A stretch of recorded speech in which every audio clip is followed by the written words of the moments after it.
আল্লাহ মানা সমস্যা না, সমস্যা নবী মানা। আল্লাহ মানে সমস্যা না, সমস্যা গুরু মানা, মুর্শিদ মানা। যেই ব্যক্তির নামাজ তারে পাহারা দেয় না, অকাম কুকাম থেকে ফিরাই না, ওই নামাজ কোনো নামাজ নয়। পশুর সাথে মানুষের সাথে পার্থক্য কিসে? জ্ঞানে। আউযু বিল্লাহি মিনাশ শাইতানির রাজিম। বিসমিল্লাহির রহমানির রহিম। ওয়া মা রামাইতা ইয রামাইতা ওয়ালাকিন্নাল্লাহা রামা। ওয়া ক্বালা রাসূলুল্লাহি সাল্লাল্লাহু আলাইহি ওয়াসাল্লাম মান রানি ফিল মানামি ফাকাদ রাআল হক। ওয়া ক্বালা তাআলা ফি শানি হাবিবিহি ইন্নাল্লাহা ওয়া মালাইকাতাহু ইউসাল্লুনা আলান নাবিয়্যি ইয়া আইয়ুহাল্লাযীনা আমানু সাল্লু আলাইহি ওয়া সাল্লিমু তাসলিমা। আল্লাহুম্মা সবাই সাইয়্যিদিনা মাওলানা মুহাম্মাদ ওয়া আলা আলি সাইয়্যিদিনা মাওলানা মুহাম্মাদ। মুসাফির বাঁধলো গাঠুরি, চলনা চলনা চলনা যে ये मुल्क वीराना है, इसमें नहीं रहना जी। अल्लाहुम्मा सल्ले अला मोहब्बत पढ़िए सय्यदना मौलाना मुहम्मद वाला आले सय्यदना मौलाना मुहम्मद। आशिकों का दिल बनाया आईनी अपनी अल्लाह ने, उसको रोशन कर दिया हो फिर इश्क़ रसूल अल्लाह ने। अल्लाहुम्मा सल्ले अला सय्यिदिना मौलाना मुहम्मद व अला आलि सय्यिदिना मौलाना। আসিলে কোথায় আসিলে হেথায়, ভাবিলে না মন যাইবে কোথায়। আসিয়াছ মন কিসের কারণ, দেখো না কেন ভাবিয়া। আল্লাহুম্মা সাল্লি আলা সাইয়্যিদিনা মাওলানা মুহাম্মদ ওয়া আলা আলি সাইয়্যিদিনা মাওলানা মুহাম্মদ। হাটিপাড়া গজ্জাদহি দরবার শরীফে আজ 13তম বার্ষিক পবিত্র ওরস মোবারক অনুষ্ঠিত হচ্ছে। এই পবিত্র ওরস মোবারকে উপস্থিত পূর্ববঙ্গের আউলিয়াদের অন্যতম প্রতিনিধি হযরত খাজা শাহ সুফি দেওয়ান আব্দুর রশিদ আল চিশতি নিজামী জাহাঙ্গীরনগরী বাবাজানের সুযোগ্য উত্তরসূরি আমার মুর্শিদ কেবলা হযরত খাজা শাহ সুফি দেওয়ান মহিউদ্দিন আল চিশতি নিজামী বাবাজানের অত্যন্ত আস্থাভাজন এবং দরবার শরীফের বর্তমান প্রধান শিল্পী শেখ শাহজাদা হযরত খাজা শাহ সুফি মুস্তাফা আলম আল চিশতি নিজামী আমার মিয়া ভাইজান এবং আরো অনেক পীর মাশায়েখ, বিশেষ করে আমাদের ভেলাবাদ চিশতিয়া সুফি দরবার শরীফ শেখ হযরত খাজা শাহ সুফি লালন খান আল চিশতি নিজামী এবং বহু পীর মাশায়েখ মঞ্চে দেখতে পাচ্ছেন। মানে নাম বলতে গেলে অনেক সময় হবে, আজ অনেক রাত হয়ে গেছে। আমি ভূমিকা করে অনেক বড় করতে চাই না, কোনো খুতবা পাঠ করিনি, সরাসরি দরুদ শরীফ পাঠ করে আমি সংক্ষিপ্ত একটু আলোচনা করব। আমার পূর্বে আলোচনা রেখেছেন মাওলানা মুফাজ্জল হোসেন সাহেব, অত্যন্ত জ্ঞানগর্ভ এবং ধারালো আলোচনা রেখেছে। এখন যদি আমি এর নিচে আলোচনা রাখি চলবে না, তা তো বুঝেন। প্রত্যেকটা জিনিসই মিষ্টির পরে আরো বেশি মিষ্টি না হলে চলে না, ওর চেয়ে বেশি মিষ্টি হলে তাহলে মিষ্টি লাগবে, নচেত লাগবে না। এই জন্যই আমি পবিত্র কোরআনে সূরা আনফালের 17 নম্বর আয়াত শরীফ পাঠ করেছি। এটুকু আলোচনা করে শেষ করব, একটু ধৈর্য ধারণ করে বসেন। আপনারা বহু লোকজন এসেছেন, বসার মতো এত বিশাল জায়গা আমাদের নেই, তারপরে একটু যারা দাঁড়িয়ে আছেন সুন্দরভাবে সকলকে ধন্যবাদ জানাই। আমি আমার অন্তরস্থল থেকে সালাম জ্ঞাপন করছি। আসসালামু আলাইকুম ওয়া রাহমাতুল্লাহি ওয়া বারাকাতুহু। মহান মালিক আল্লাহ সুবহানাহু ওয়া তাআলা আমাদের এই মাহফিলে শীতের মধ্যে, কোন শীতের মধ্যে এত নীরব ভাবে বসার জন্য এই রহমতের সামিয়ানার নিচে বসার তৌফিক দান করলো। এই জন্য সকলকে, যারা আমার সামনে আছেন তারা আমার চেয়ে অনেক জ্ঞানী গুণী সুধীজন, পর্দার আড়ালে মা ও বোনেরা এবং যুবক কচিকাচার শিশুরা, যারা মাইকে শব্দ শুনতে পাচ্ছেন, সকলের প্রতি আমার অন্তরস্থল থেকে শ্রদ্ধা ভালোবাসা রইল। মহান মালিকের দরবারে একবার শুকরিয়া আদায় করে সবাই বলি আলহামদুলিল্লাহ। ভাইয়েরা বাবাজিরা, আমি পবিত্র কোরআন সূরা আনফালের 17 নম্বর আয়াত থেকে পাঠ করেছি। ওয়া মা রামাইতা ইজ রামাইতা ওয়ালাকিন্নাল্লাহা রামা। বদরের যুদ্ধে রাসূল করিম সাল্লাল্লাহু আলাইহি সাল্লাম যখন প্রায় তার দল হেরে যাবার মতো একটা অবস্থা হয়েছিল বাজার, সেদিন আল্লাহ দয়াল নবী মানুষ মুহাম্মদকে নূর নবী নূর মুহাম্মদের পক্ষ থেকে বলা হলো, হে নবী, আপনি হাতে এক মুষ্টি ধুলি নিয়ে শত্রুর দিকে নিক্ষেপ করেন।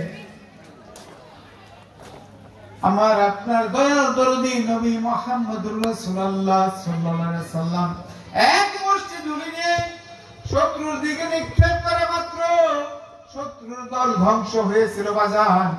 আল্লাহ বলতেছে, হে মুহাম্মদ, তুমি যে ধুলি নিক্ষেপ করেছো, ওই ধুলি তুমি নিক্ষেপ করো নাই, মানুষে দেখতেছে তোমার হাতে নিক্ষেপ করছো, আসলে ওই হাত দিয়ে আমি আল্লাহ নিজে ধুলি নিক্ষেপ করেছি। বলেন আল্লাহু আকবার। সূরা ফাতিহার 10 নম্বর আয়াত আল্লাহ বলেন, ইন্নাল্লাযীনা ইউবাইয়ুনাকা ইন্নামা ইউবাইয়ুনা আল্লাহা ইয়াদুল্লাহি ফাওকা আইদিহিম। সুবহানাল্লাহ। হে নবী, সূরা ফাতিহা 10 নম্বর আয়াত, হে নবী, আপনার হাতের উপর হাত রেখে ইউবাইয়ুনাকা, আমার অনেক ভাই কয় বায়াতের দলিল পাই না। আহা, বাইয়ুন পবিত্র কোরআনে শব্দ, বাইয়ুন শব্দের অর্থ হইল ক্রয় বিক্রয় করা বাজান। হে নবী, আপনার হাতে হাত রেখে যারা বিক্রি হয়ে গেল আল্লাহর পথে, সিরাতাল মুস্তাকিমের পথে, কার হাতে? নবীর হাতে হাত দিয়ে বায়াত হইছে আল্লাহর পথে। আল্লাহ কয়, ওই হাত নবী তোমার হাত না, ওইটা আমি আল্লাহর হাতে তারা বায়াত হয়েছে। ইয়াদুল্লাহি ফাওকা আইদিহিম, আসলে তাদের হাতটা আল্লাহর হাতের উপরেই ছিল।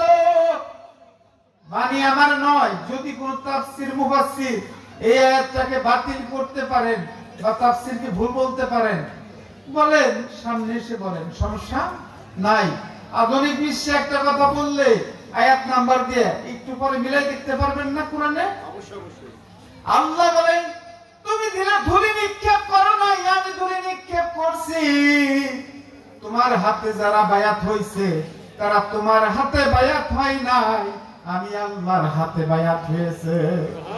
এই কথা হইতেছিল না যে আল্লাহর ওলি যাহা করে তা আল্লাহই করে। মহানবী সাল্লাল্লাহু আলাইহি সাল্লাম বলেন, আল উলামা ওয়ারাসাতুল আম্বিয়া, আমার যারা ওলি, আমার যারা উলামায়ে কেরাম।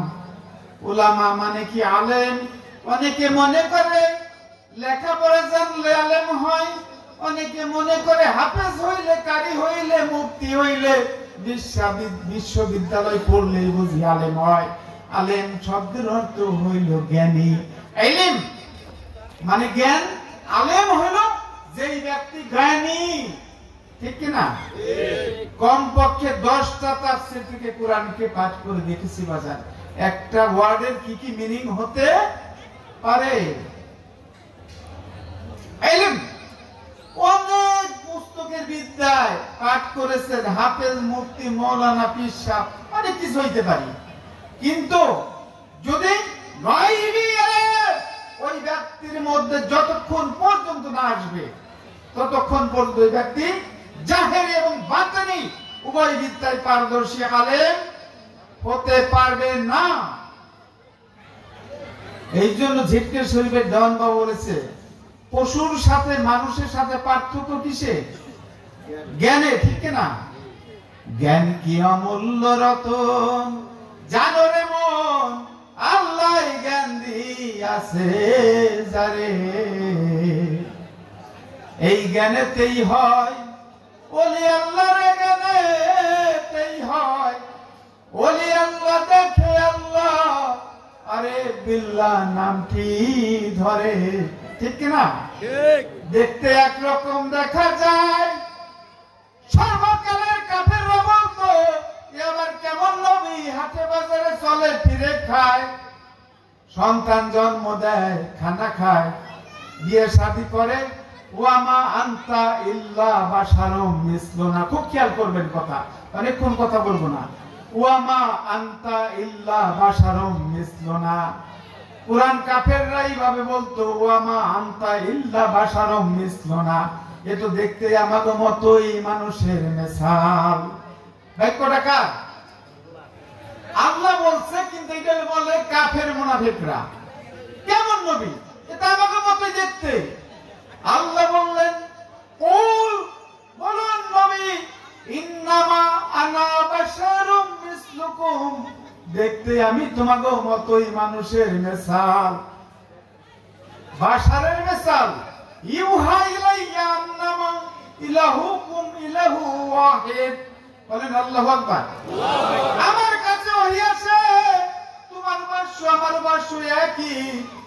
এই কথা নবীকে বলতে বললো। যার কাছে ওহী আসে, আল্লাহর সাথে কথা হয়, ওই ব্যক্তি আর আমার মতো সাধারণ ব্যক্তি একরকম না, দেখতে এক হইলেও এক নয় বাজান। এই জন্য বদরের যুদ্ধে যখন হেরে যেতে চায়, আল্লাহ বলল, এক মুষ্টি ধুলি নিয়ে নিক্ষেপ করো।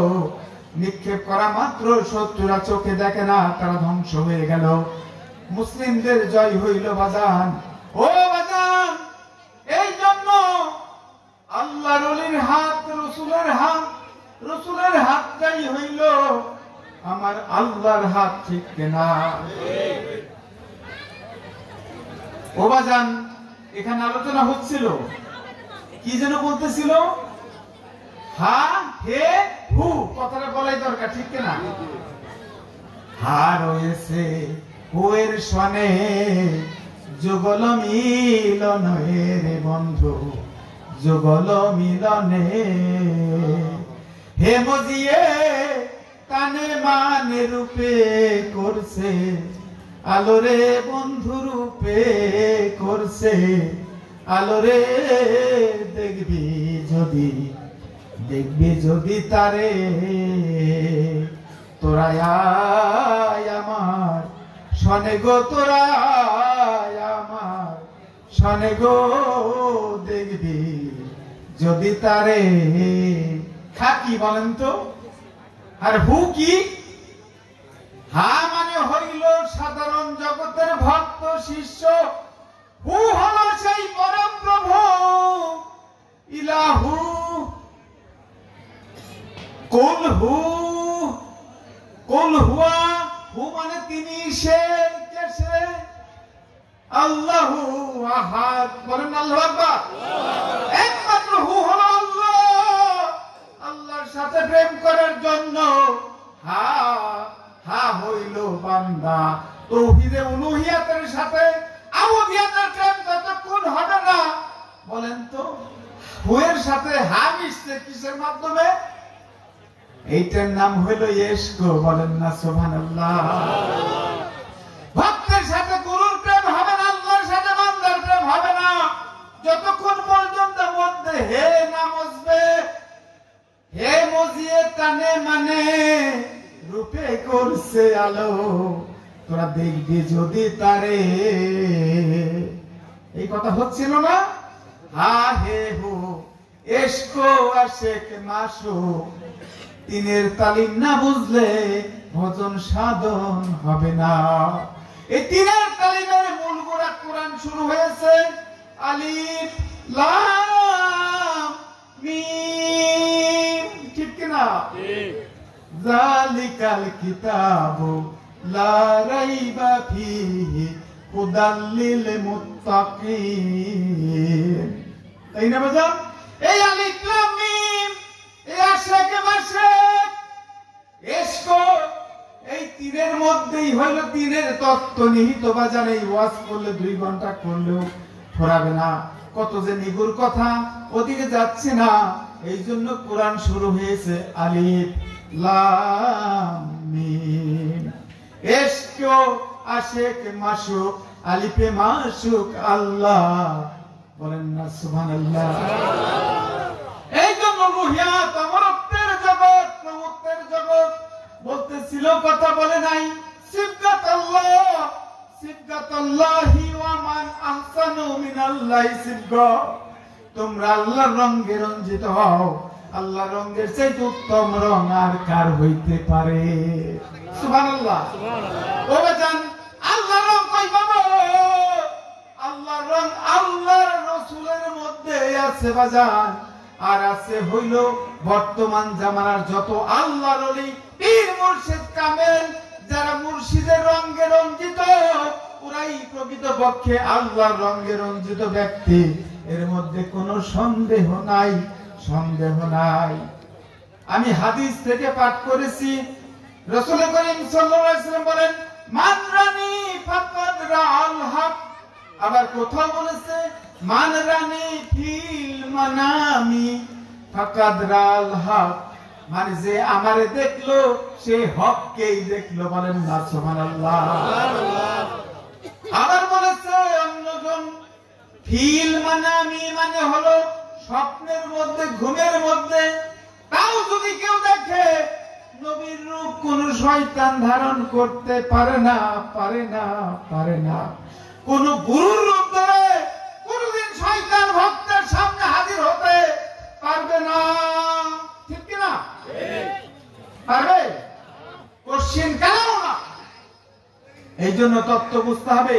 কেউ যদি কারো মুর্শিদকে স্বপ্নে দেখে, নিশ্চিত ভাববেন আমি আমার মুর্শিদকেই দেখেছি, বাস্তবে দেখেছি, সন্দেহ নাই।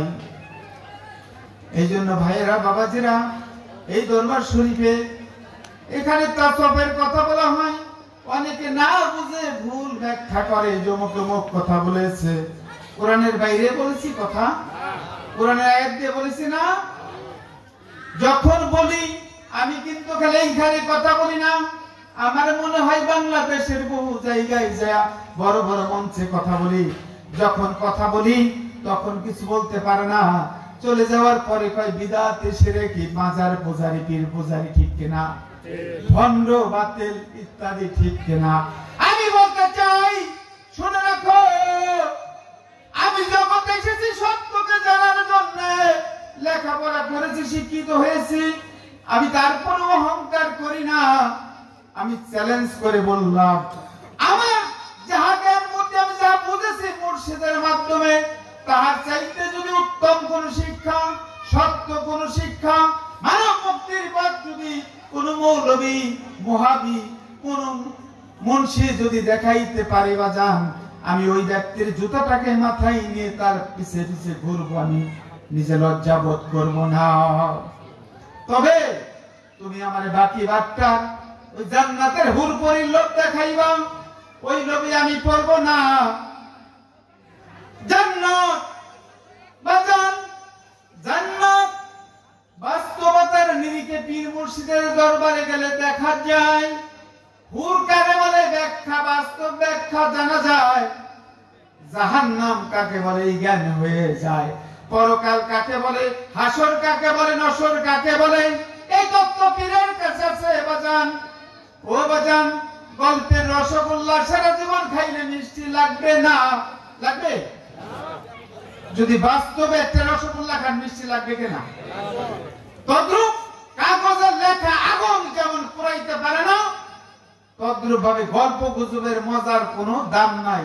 2 লাখ টাকা দিলে বাকিতে একটা স্বর্গের নূরের টুপি মাথায় তোড়াই দিব, এইরকম জয় দরবারে আমরা কাউরে দেব না। তবে বলবো, এইখানে মানব মুক্তির পথ, আসুন, জানুন, চিনুন, বুঝুন। আল্লাহ কোরআনে বলেন, ইয়া আইয়াতুহান নাফসুল মুতমাইন্না। কাকে ডাক দিছে? নফসে মুতমাইন্না, পরিশুদ্ধ স্বভাব, প্রশান্ত মন। ইয়া আইয়াতুহান নাফসুল মুতমাইন্না ইরজি ইলা রাব্বিকি রাদিয়াতাম মারদিয়া ফাদখুলি ফি ইবাদি ওয়াদখুলি জান্নাতি। আল্লাহু আকবার, আল্লাহু আকবার। নফসে মুতমাইন্নাকে ডেকে বলল, আল্লাহ তুমি দাসদের মধ্যে দলভুক্ত হও, ওয়াদখুলি দাখিল হও, ওয়াদখুলি এবং জান্নাতি জান্নাতে প্রবেশ করো। বাক্যটা হইল প্রেজেন্ট টেন্স, বর্তমান কাল। কোন টেন্স? যারা লেখাপড়া জানেন আমার কথা বুঝবেন। আল্লাহ কয় তুমি আমার দাস হও, জান্নাতে প্রবেশ করো। মরার পর করবে, এই কথা কইছে? হ্যাঁ, মাইকে বলতেছি, শুনতেছেন। আল্লাহ বলেন তুমি আমার দাস হও, জান্নাতে প্রবেশ করো। যেই ব্যক্তি জান্নাতি হবে, ওই ব্যক্তির জান্নাত জগতে থাকতে একটা জান্নাতি দেহ বাজান, ওই ব্যক্তি নফসে মুতমাইন্নার অধিকারী হয়েছে। বলেন না সুবহানাল্লাহ। নফসে আম্মারার গোলামি করে, পশুর গোলামি করে। তুমি জান্নাতের স্বপ্ন দেখাও, কোনো কাজ হবে না, হবে না, হবে না। ওই নফসের নাম আম্মারা নফস। দাঁড়াইছি নামাজের মধ্যে, ইন্নী ওয়াজজাহতু ওয়াজহিয়া লিল্লাযী ফাতারাস সামাওয়াতি ওয়াল আরদা হানিফা ওয়া মা আনা মিনাল মুশরিকিন। ঠিক না? আমি আমার চেহারাকে বললাম ওয়াজহিয়া লিল্লাযী, এই জায়গার নাউন এবং ভার্ব অজহু খুব খেয়াল করবেন। শিক্ষিত যুবক লক্ষ্য করো কি বলছি। আমার চেহারাকে চেহারা করলাম ওয়াজহিয়া লিল্লাযী, আল্লাহর দিকে। ফাতারাস সামাওয়াতি, ফাতার মানে ভেঙে ফেলা, চূর্ণ করা, বিচূর্ণ করা। সামাওয়াত মানে আকাশমণ্ডল, আরদ মানে জমিন।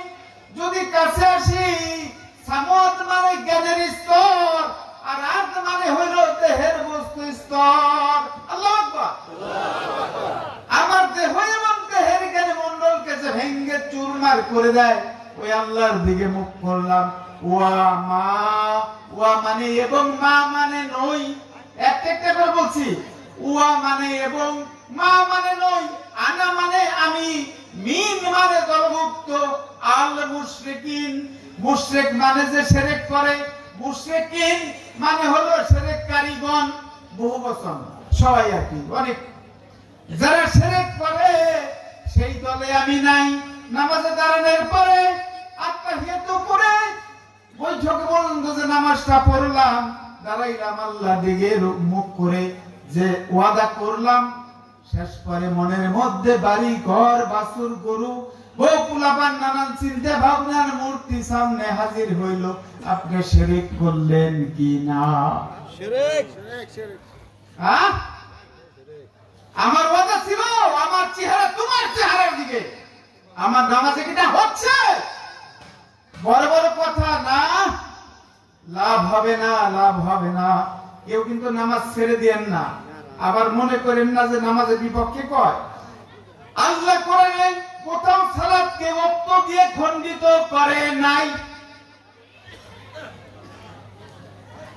ফজরের নামাজ, যোহরের নামাজ, আসরের নামাজ, মাগরিবের নামাজ, এশার নামাজ, 5 ওয়াক্ত নামাজ নবী দিনে নিজে 5 বার ভক্তদের নিয়ে আদায় কইরা শিক্ষা দিছে, এইটাই যথেষ্ট শক্তিশালী দলিল, ঠিক না?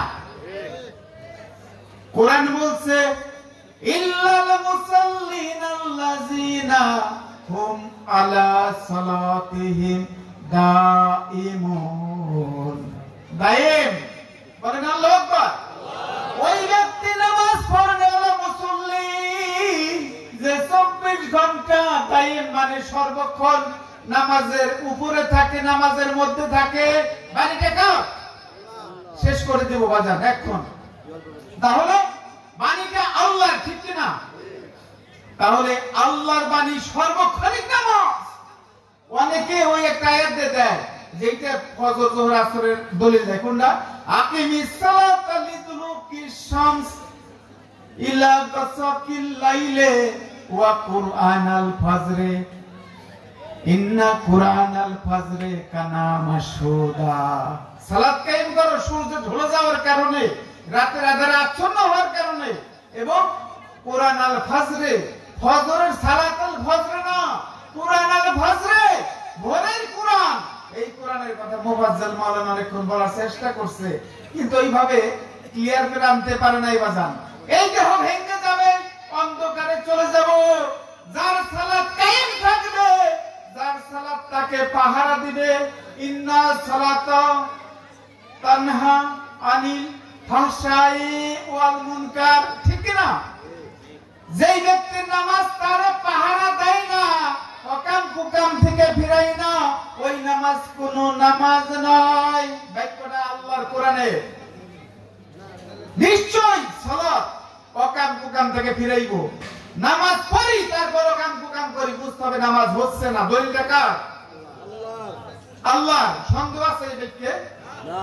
এই আয়াতে সন্দেহ করেন, ঈমান থাকবে না। আপনি নামাজও পড়েন, মিথ্যা কথা করেন, অকাম কুকামও করেন, নিশ্চিত আল্লাহর গ্যারান্টি নামাজ হচ্ছে না।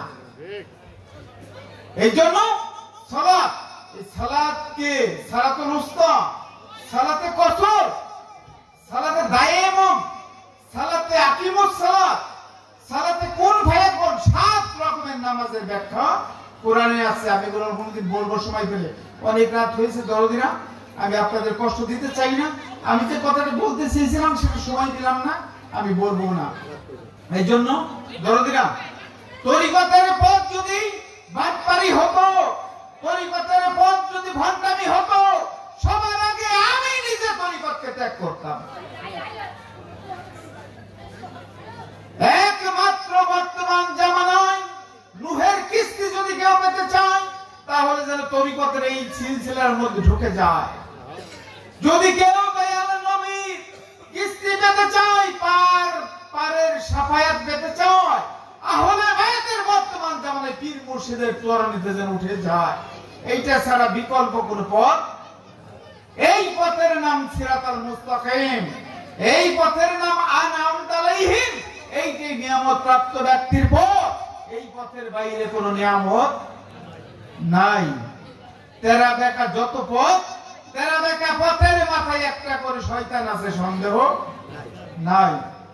এই জন্য ভাইয়েরা, বাবাজিরা, তরিকতে ঢুকুন, প্রবেশ করুন যেখানে ভালো লাগে। তবে পীরের সাথে মুখে মুখে দূর থেকে ফেঁকে দিয়ে মুরিদ করো, মুরিদ হয়েন না। গুরুর হাতে হাত লাগাইয়া মুরিদ হয়েন।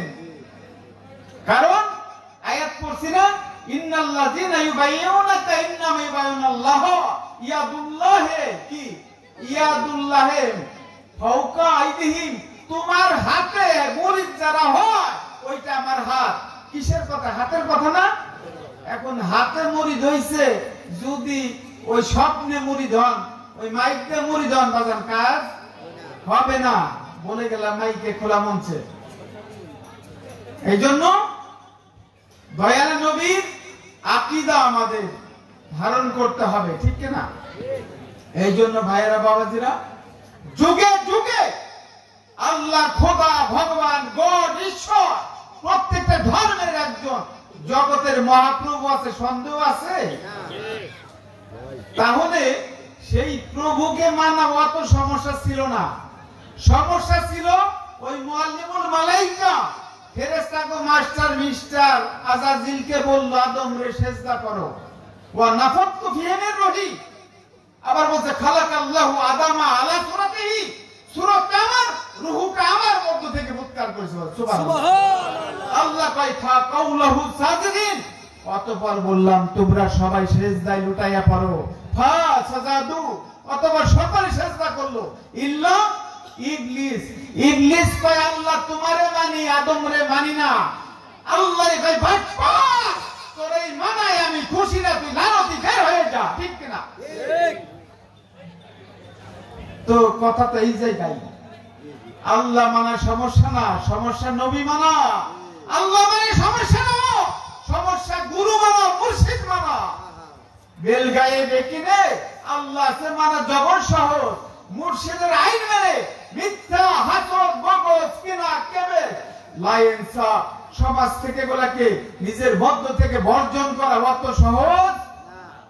ওই ফেরাউন বলছিল মুসা তোর আল্লাহরে মানি, তরে মানি না। মানতো বাজান, যখন ওই মুসার দোয়ায় ওই জগৎ, ওই এলাকায় বৃষ্টি বন্ধ হয়ে গেল, তখন ফেরাউন গোপনে গোপনে কান্দে, আল্লাহ তুমি তো জানো যে আমি নকল খোদা দাবি করি। কান্দে যে মুসার আল্লাহর কাছে কান্দে, মুসার আল্লাহ তুমি, তোমার আমি মানি, তবে নিজের এই এলাকার এত বড় রাজত্ব আমার, ভক্তরা আমারে প্রভু কয়। উনি ব্যাপারটা হচ্ছে কি, মুসা হলো আল্লাহর তরফ থেকে মনোনীত, আল্লাহর রঙে রঞ্জিত। মুসাকে মানা মানে আল্লাহকে মানা। আর ফেরাউন হলো যদি আল্লাহকে মানে, আল্লাহর প্রতিনিধি মুসাকে মানে না, যার জন্য সে ভ্রান্ত, ঠিক না? এই জন্য ফেরাউন ডুবে মরে আর মুসা উদ্ধার হয়ে যায়। যুগে যুগে প্রত্যেকটা কম নবী, রাসূল, গুরু, পীর, মুর্শিদের দল পার হয়ে গেছে। নূহের জামানায় এক বুড়ি মা বলে, নূহ যখন প্লাবন শুরু হবে আমাকে নিয়ে যেও। খেয়াল করেন কিস্তিটা কেমন, নূহের কিস্তিটা কেমন, এটাই শেষ কথা, যে আমাকে নিয়ে যেও। তো প্লাবন শুরু হয়েছে, মুসারি নূহ নবীর আর ওই কথা মনে নাই। 40 দিন প্লাবন হয়ে গেছে, ধ্বংস হয়ে গেছে সব। মুসার সন্তান কেনান বলে, এই ভুল হচ্ছে, এই নূহ নবীর সন্তান বলে যে আমাকে বাঁচাও বাবা। হাত বাড়াইতে গেছে, আল্লাহ কয় সাবধান, নফসানি সন্তানের দাম নাই, রুহানি সন্তানের দিকে তাকাও। তোমার নৌকায় যারা উঠছে তোমার রুহানি সন্তান, তোমার ভক্ত। তুমি যদি নফসানি সন্তান, তোমারে গুরু মানে নাই, ওরে যদি নৌকা ওঠো আমি পুরো নৌকাটা ডুবাই দেব। আস্তে করে হাতটা ছাইড়া দিল। বাজার পীর মুরিদি জগতে পীরের ছেলেও যদি হয়, যদি সে পীরকে না মানে, তাহলে কাজ হবে না। এই জন্য এই জায়গা হলো ঈমান কার কতটুকু, এই পরীক্ষা। বুড়িমা ওই ডেরা একটা ঘরের মধ্যে আল্লাহর ইবাদত করত। 40 দিন পর যখন ওই নূহ নবীর কিস্তি যদি বাইরে লাগছে, পানি কমে গেছে, মনে পড়ছে বুড়ির কথা। হাই সর্বনাশ, বুড়িকে তো নিতে পারি নাই। তো নিচে নামছে, নামতে নামতে হাঁটতেছে, হাঁটতে হাঁটতে দেখা যায় ওইখানে একটা বুড়ির ডেরা, যেখানে ছিল ডেরার মতো দেখা যায়। বলেন আল্লাহু আকবার। ওইখানে গিয়ে গেছে, যাই দেখে বুড়ি ডেরার মধ্যে চোখ দুইটা বন্ধ করে মহান প্রভুর ধ্যানের মধ্যে নিমজ্জিত হয়ে আছে। ডাক দেয় বুড়ি মা। নূহ বলে, বুড়ি বুড়িমা যে জাগ্রত হয়ে তাকায় বলে, নহরে তোমার প্লাবন কি আসবে নাকি, শুরু হবে নাকি? নূহ আলাইহিস সালাম বলে, বুড়িমা তুমি বলো কি, 40 দিন যাবত এত বড় একটা প্লাবন হয়ে সমস্ত জীবজন্তু মানুষ ধ্বংস হয়ে গেল, আমার স্ত্রী আমার সন্তান চোখের সামনে বিনাশ হইল, বুড়ি তুমি কি জানো না প্লাবনটা হয়ে গেছে? বুড়ি বলে, আমি তো তা জানি না, আমি তো তোর গুরু মানি, বিশ্ব জগতের মালিক একজন আছে, এইটা তোর কাছেই শুনছি, এই জন্যে মানি। ইমান রামছে কিভাবে দেখছেন? কিস্তিতে কিরকম? এইরকম কোন কিস্তি বানান যায় বাজান? এই জীব জন্তু যত আছে জোড়াই জোড়াই উঠাই একবার, কত বড় কিস্তি। যাই হোক, শরীয়তে আছে মানি, জ্ঞান না খাটাইলে তারা হলো বোকা। এই কিস্তি হইল এমন কিস্তি, যে কিস্তি ইমানের কিস্তি বাজান, বিশ্বাসের কিস্তি। রাখাল ছিল একজন, তার নাম ছিল সাইবান। তিনি জুম্মার দিনে নামাজে যাইতো। তিনি একটা ভেড়ার বড় পাল চড়াইতো মাঠের মধ্যে। সাইবান যখন জুম্মার নামাজে যাইতো, তখন একটা লাঠি দিয়ে দাগ দিয়া ওই ছাগল গুলার দুম্বা গুলার আটকাইয়া দিত, বলতো এই দাগের বাইরে যাবি না। একটা বাঘ হরিণ, ওই একটা বাঘ ওই দুম্বাকে যায় ওই দাগের মধ্যে ধরতে পারতো না, আর ওই দুম্বা গুলো জানতো দাগের বাইরে যাওয়া যাইব না। তদ্রুপভাবে গুরু ভক্তকে চলার জন্য দেহের মধ্যে একটা দাগ কাইটে দেয়, বাজান তুই দুনিয়া ভোগ করবি সমস্যা নাই, এই দাগের বাইরে যাবি না। ঠিক কিনা? একটা কথা, তথ্য কথা এগুলা। একটা দাগ, এই দাগের বাইরে যাবি না, তাহলে তোর ধ্বংস করতে পারবে না। আবার অনেকে মনে করবো যে পিসাবকে তো অনেকে বাইরে মাইরে ফেলাইছে। আরে বাজার, দুনিয়ার দেহটা মারা আর মনসুর হাল্লাসকে মারা এক নয়। মনসুরের দেহ মারা, মনসুরকে আবার ধরতে পারবি না। আল্লাহ ওলির হোসাইন রে কাটছে, তার জন্য হোসাইন রে মারছে, আপনারা মনে করেন? এইটা ভুল ধারণা। হোসাইন মরে নাই, বরঞ্চ হোসাইনের আত্ম বলিদানের মধ্য দিয়ে হোসাইন চিরজিন্দা হয়েছে, যার মাধ্যমে ইসলাম জিন্দা। ঠিক কিনা? যাই হোক, আমি অনেক আলোচনা করব না, অনেকক্ষণ কথা বলেছি, কষ্ট দিয়েছি আপনাদেরকে। আপনারা ক্ষমা সুন্দর দৃষ্টিতে দেখবেন। 10:45 বেজে গেছে। যে কথা বলতে ইচ্ছা ছিল সেটা আমি বলতে পারলাম না, আমার একটা অন্য একটা লক্ষ্য ছিল। যাই হোক, আপনার এলাকাবাসী এবং প্রচুর আমার ভালোবাসার মানুষেরা এখানে এসেছেন, তারা উপস্থিতি অনুষ্ঠানটাকে সার্থকমণ্ডিত করেছেন। এই জন্য আপনাদেরকে অনেক ধন্যবাদ। আপনাদেরকে উপযুক্ত যে বিনিময় তা আমরা দিতে পারিনি। তবারকের ব্যবস্থা আছে, এখনই মিলাদে কিয়াম হবে। তবে তার পূর্ব মুহূর্তে এই আল্লাহর ওলিদের দোয়া না থাকলে কিন্তু একটা মানুষ নেতা হইতে পারে না, পারে? একটা মাতবার পর্যন্ত বাজায় না, বুঝছেন? এই জন্য আমাদের সামনে নির্বাচন আসতেছে। আমাদের দরবার কোনোদিনও কাউরে এইভাবে বলে না অমুকরে ভোট দিও, অমুকরে ভোট দিও। শুনছেন কোনোদিন? আমরা বাজান দরবারে সব দলের লোকই আছে না? এই জন্য দরদিরা, আমি কারো পক্ষে কোনো কথা বলবো না। এখানে উন্মুক্ত